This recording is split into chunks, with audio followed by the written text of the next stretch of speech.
नमस्कार, मैं अमित बैनर्जी इलाहाबाद से आपको तमाम तरह की कहानियां मैं सुनाता रहता हूं। भूत की, मर्डर सस्पेंस की, एजुकेशन की और इसके अलावा और कई तरह की कहानियां।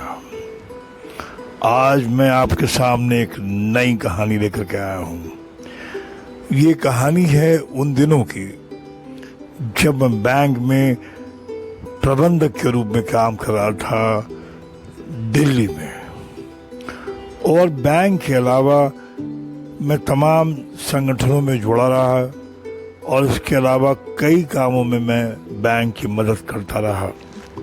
इसलिए शायद बैंक ने जब मेरा प्रमोशन हुआ मैनेजर के पद पर, प्रबंधक से एक सीनियर के रूप में, तब मेरी पदोन्नति के बाद में मेरा जो ट्रांसफ़र किया गया वो किया गया जिसको बोलते हैं सिंडिकेट बैंक के ARMB ब्रांच, यानी कि एसेट रिकवरी मैनेजमेंट ब्रांच।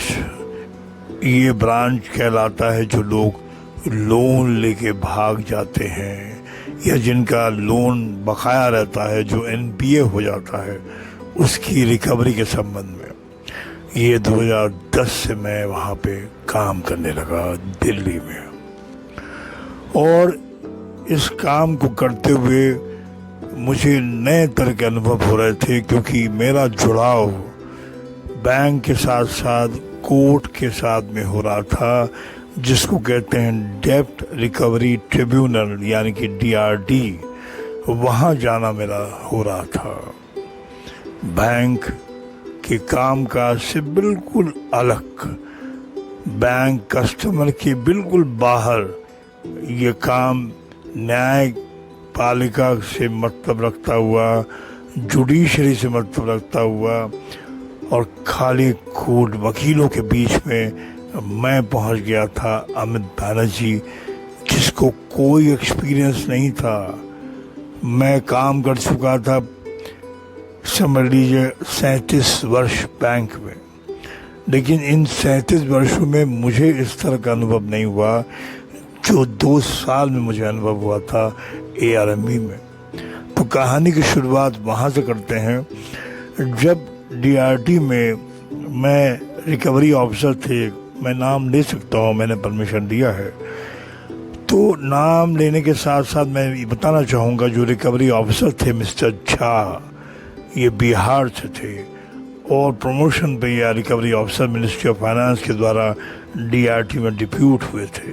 इनका काम था बैंक के तमाम रिकवरी के बारे में संज्ञान लेना, नोटिस इशू करना, वारंट इशू करना, डिटेक्टिव पैनल के द्वारा तमाम खोजबीन करके बैंक के राशि जो बकाया होती है उसके बारे में बैंक को रिकवर करके देना। लेकिन झा साहब इतने इंटेलिजेंट थे, हमेशा उनकी निगाहें जो है नीचे की तरफ ज़रूर होती थी, लेकिन दिमाग, कान सब खुला रहता था, और उनके पास जाने से लोग डरते थे कि पता नहीं झा साहब पता नहीं ऐसा कुछ पूछ लेंगे तो जवाब देने के लायक नहीं रहेंगे। तो मुझे नहीं मालूम कि एक दिन ऐसा हुआ कि शाम के 4, 4:30 बज चुके थे, सब लोग जा चुके थे और मैं उठने ही वाला था। तो झा साहब ने मेरी ओर इशारा करके बोला, मिस्टर बैनर्जी बैठ जाइए। अब मुझे कुछ अजीब सा लगा कि झा साहब ने मेरा नाम लेकर पुकारा, वो भी कहा मुझे बैठ जाइए, तो मैं बैठ गया।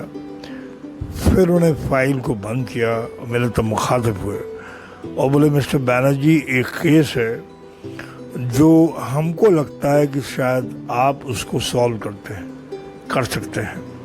आपने कहा, भाई ये आपने कैसे समझ लिया कि मैं सॉल्व कर सकता हूँ? बोले, ये केस, हमने कहा है क्या?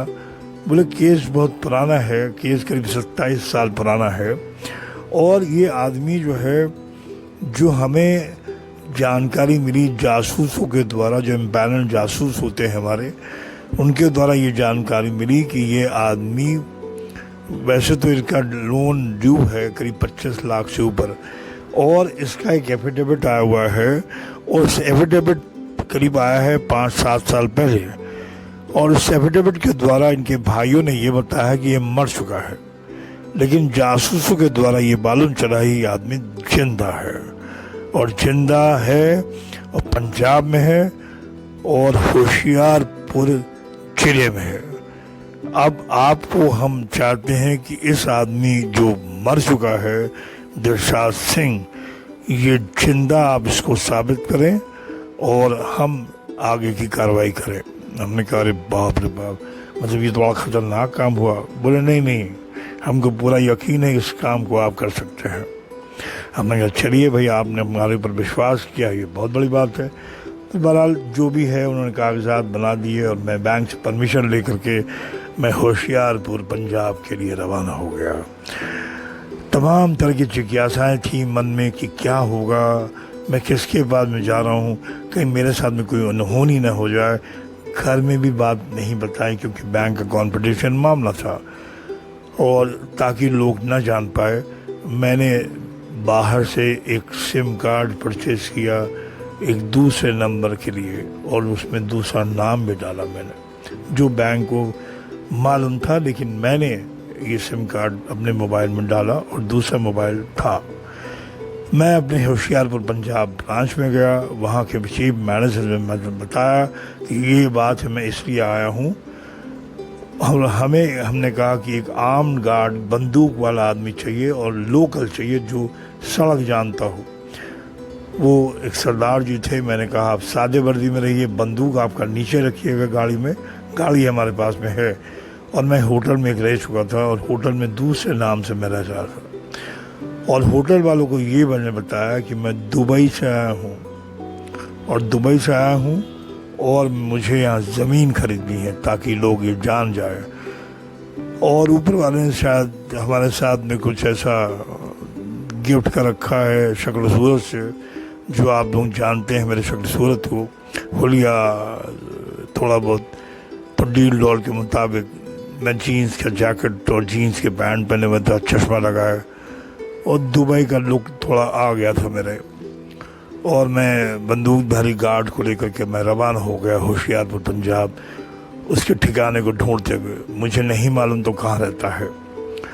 भागता गया गाड़ी को लेकर के आगे, और हर आदमी से पूछता रहा भैया आदमी कहाँ मिलेगा, ये आदमी कहाँ मिलेगा। तो कोई सुराग नहीं मिल रहा था, लेकिन मन में अजीब सी जिज्ञासा भी बनी हुई थी, पता नहीं उस आदमी का सामना होगा, अगर कहीं सामना होगा, मुझे नहीं मालूम वो जिंदा है कि मर गया, तो कैसा होगा। बड़ा खतरनाक काम था ये। तो करते करते एक साइकिल वाला लड़का जा रहा था, तो उसको सरदार ने पूछा भाई ऐसा है, ये आदमी का हुलिया है, क्या इसको जानते हो। होशियारपुर एक अजीब सी जगह है, शायद आपने टीवी में देखा भी होगा। होशियारपुर में जितने मकान हैं उस सब मकानों के ऊपर में जो पानी की टंकी होती है, कोई फुटबॉल होता है, तो कोई हवाई जहाज़ बना होता है, तो कोई ट्रैक्टर बना होता है, तो कोई गिद्ध बना होता है, कोई चमगादड़ बना होता है। वो अजीब अजीब सी शक्लें बनी होती है उस टंकी की, और पानी की टंकी बनाने के कारीगर, उससे मालूम होता है फुटबॉल वाली टंकी फलाना का मकान, ये टंकी उसका मकान। तो ये एक वहाँ की निशानी है, आज भी होशियारपुर में वो निशानी बनी हुई है। तो करते करते मैं करीब करीब दिलशाद सिंह, जिसका जो मालूम था कि वो मर चुका है, उसके मकान पहुँच गए। मैंने सरदार को हिदायत दी थी कि तुम गाड़ी थोड़ी दूर खड़ा करोगे, और जब वो आदमी तब आकर मेरे सामने आ जाए तुम फ़ोटो खींचोगे, रिकॉर्डिंग मैं करता रहूँगा, लेकिन तुम फ़ोटो खींच लोगे वहाँ दूर से, और जब मैं 2 बार ताली मारूं तुम गाड़ी को स्टार्ट कर देना। अब समझिए मैं उस मकान के प्रवेश कर चुका था। मैं बैठा, 2-4 महिलाएं थी। बोला किस लिए आप आए, तो मैंने कहा मैं ऐसी सी बात है, मैं दुबई से आया हूँ और दिलशाद जी के बारे में मालूम चला है कि वो ज़मीन वगैरह है। तो थोड़ी देर में मेरे सामने 6 फुट 2 इंच का वो सरदार सामने खड़ा था, जो एफिडेविट दे चुका था उसके भाई के, मर चुका है और जिंदा था वो मेरे सामने, 6 फुट 2 इंच तगड़ा, बिल्कुल दारा सिंह की तरह। हमारी सिट्टी पिट्टी गुम हो चुकी थी। वो बोला जी दसो की हाल है। हमने भाई पैर छुए उसके, हमने कहा भाई कुछ चंगा है जी, की हाल है आपके। तुम्हारा मैं अपना रिकॉर्डिंग वाला चालू कर दिया मैंने।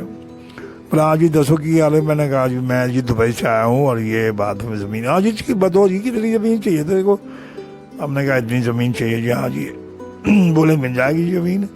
ऐसा है कि आप कब तक हो। हमने कहा जी मैं तो अभी हूँ लेकिन मैं कल चला जाऊँगा जी दिल्ली, उसके बाद में मैं दुबई चला जाऊँगा परसों। अरे दुबई चले जाओगे परसों। अब तो कैसे बात बनी, मैं मुझे दिल्ली जाना है। आप दिल्ली जाओगे। हाँ जी दिल्ली जाएंगे। मैं वो बोला दिलशाद वो एक जी केस लगा रखा है साले ने पता नहीं कहाँ से, और 30,000 अदालत। मैं ये सुनना चाहता था उससे मुँह से।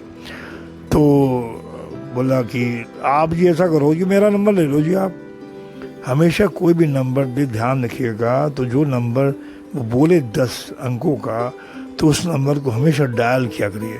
और एक भी नंबर इधर से उधर 9 का 8 हो गया, 8 का 7 उसने बोल दिया या आपने फीडिंग कर दिया, तो नंबर गड़बड़ा जाएगा। इसलिए हमेशा फ़ोन नंबर डायल करना चाहिए। इसलिए मैंने वो डायल किया, मेरा नंबर उनके पास में आ गया जो कि दूसरे सिम से लिया हुआ था। हमने कहा जी मेरा दिलशाद जी आ गया नंबर जी मेरा। बोले हाँ जी आ गया। हाँ जी आप जी ले लो, मैं सादिक हुसैन हूँ, सादिक हुसैन। हाँ जी आ गया जी आपका नंबर, कोई बात नहीं। हाँ जी मैं जी ऐसा है कि आप 30,000 पे मिलो मेरे से और तेरा काम हो जाएगा मेरा। हमने कहा जी ठीक चंगा है जी। आज लस्सी वस्सी पियो जी। हमने कहा नहीं जी मैं चल रहा हूँ, मुझे जाना है। तो मैं समझ लीजिए वहाँ से उठा और वो दिलशाद को मैंने नमस्कार हाथ मिला करके निकला। उस बीच में 2 ताली मार चुका था और वो गाड़ी सरदार ने गाड़ी स्टार्ट कर दी और मैं पीछे मुड़ के मैंने देखा ही नहीं। मैं सीधा गाड़ी के अंदर, और सरदार से बोला निकाल तू गाड़ी को। ड्राइवर था गाड़ी में।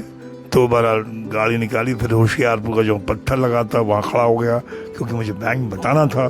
बैंक में क्या रहता है इसमें कि DA मिलना होता है, बैंक में एफिडेविट देना होता है। तो होशियारपुर का जो पत्थर था उस पत्थर के सामने मैं खड़ा हुआ, कमर में हाथ रखे, फ़ोटो आई। और फिर बोला, हमने कहा भाई अब तू चल कहीं मुर्गा सुर्गा खाते हैं, कहीं खाना ना खाते हैं। तो खाना ना खाया। उसके बाद में दूसरे दिन जा कर के मैंने उस रिकवरी ऑफिसर झा साहब को रिपोर्ट सबमिट कर दी, अपनी एफिडेविट पूरी। दिलशाद सिंह के नाम से नॉन अवेलेबल वारंट इशू हो गया और वो 30 दिन अरेस्ट हो गए। तो ये कहानी थी आपको सच्ची कहानी दिलशाद सिंह रिकवरी की, जो कि होशियारपुर की थी, लेकिन थी बड़ी खतरनाक। ऐसे ही खतरनाक कहानियाँ और भी हैं रिकवरी की, जो हम अगले भाग में आपको सुनाएंगे। कैसे हम मुर्दा घाट गए और वहाँ से कैसे हमने पता लगाया कि कौन सा मुर्दा आया था, कौन सी लाश आई थी, कौन ले करके आया था, उनके नाम क्या थे और लाश को चलाने वाला कौन था। क्यों? क्योंकि जिस बारे में लाश आया था और जिसका लाश जलाया गया था वो तो मरा ही नहीं, लाश तो किसी और का था और जलाया गया था उसके नाम से, क्योंकि वो तो पैसा लेके भाग चुका था बैंक का। लेकिन भाई साहब मैंने उसको खोज निकाला, लोगों की मदद से उसको भी जिंदा साबित कर दिया और वो भी पकड़ गया। ऐसे तमाम किस्से हैं, मैं आपको लेकर के आता रहूँगा। ये बैंक के किस्से हैं, इसके अलावा भूतों के किस्से तो मैं लाता ही रहूँगा। और अगली कहानी होगी इलाहाबाद की। आप जानते हैं इलाहाबाद में कितने भूत के मकान हैं? इलाहाबाद में 4 भूत के मकान हैं। आइए ना हमारे साथ में एक दिन भूतों के मकान में जाके रहते हैं। नमस्कार, मैं अमित बैनर्जी आपको सुना रहा था ये बैंक की कहानी। साथ में नई कहानी लेकर के मैं आता रहूँगा। बहुत बहुत नमस्कार। मेरे YouTube चैनल को ज़रूर सब्सक्राइब करिए। नमस्कार, धन्यवाद।